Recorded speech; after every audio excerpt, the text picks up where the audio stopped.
Scott Cutler is previously the head of global listings at the New York Stock Exchange. Now, he's doing listings of a different kind as the CEO of a sneaker exchange called StockX, which is becoming a booming part of the shoe market. I asked him how this market works and what drives consumers to his business.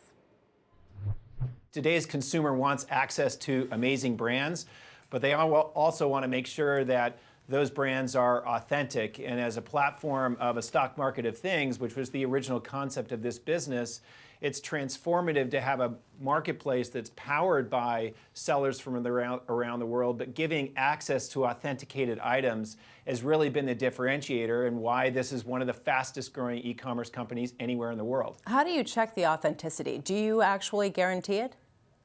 Yeah, so as you look at the product experience, it starts with coming to a page that's a product. It's the only place that you can find it. That product is very transparently available to the customer at prices that people can see. And then once that transaction is completed in a very much stock market-like way, where you can bid on a sneaker, you can ask or sell a sneaker and other items. But then when that transaction is completed, the most important part is that every one of those items goes through an authentication center somewhere around the world for us. We authenticate and inspect every item for its authenticity before it's sold out to the end consumer. It's created a high level of trust for great brands in a marketplace-like experience. Is there a market size for the resale sneaker market? I mean, I'm just thinking about one pair of sneakers that sold for $50,000. Is that sort of par for the course here? Well, if you look at the entire sneaker market worldwide, it's estimated to be a $100 billion market. The resale component this year is estimated to be over $7 billion, and it's been growing at roughly triple-digit growth rates. So that's significant relative to even the e-commerce size of the sneaker market alone. And so what we're seeing is really just explosive growth relative to general e-commerce rates. But we're also just seeing effectively a very different value proposition, which is people coming, trying to find that new release that they can't find from the brand, that they can't get from the retailer, and coming to StockX because it's about access. It's about something that's not available anywhere else, and you're buying it as if it's in its original condition for the very first time. So Nike recently launched a brand on the StockX exchange. Adidas has done something similar. I'm wondering why they're coming to you to debut their items. Well, we did an IPO, an initial product offering with Adidas, which is obviously one of our top-selling brands on the platform, in October.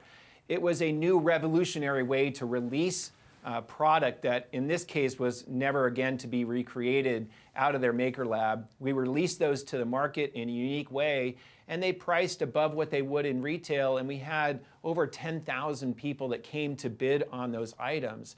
And so over time, we actually expect that brands and the brands that sell on our platform to work with us directly because the consumers are here. What are you seeing in terms of returns and people using sneakers as a sort of investment vehicle? Because I saw one story about a return of 6,600%.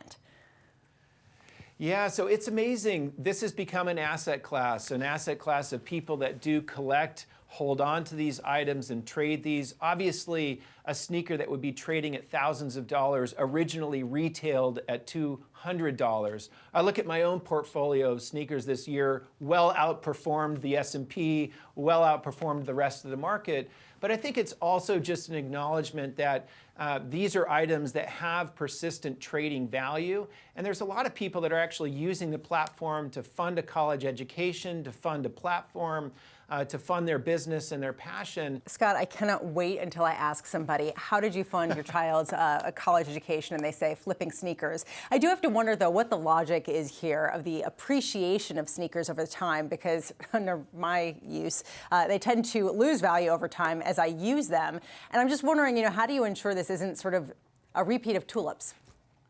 Yeah, so this is important. We started with this concept of a stock market of things where at any given time, the price of a product that we show transparently is very visible to the consumer.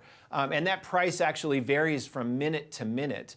The difference on our platform is that what you're buying is a product that is in what's called in sneakers dead stock condition, which means it's the same condition as if it was originally released. It's not used, it's not worn.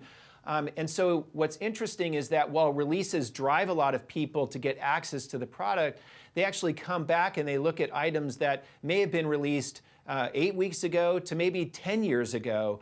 And they're buying that product as if it were the first time. And so different than other sites that are selling used items, you're talking about access to new items in their perfect condition. And some of these things actually have appreciated significantly over time because, quite frankly, the supply of these things is much more scarce. It's limited. It's not available.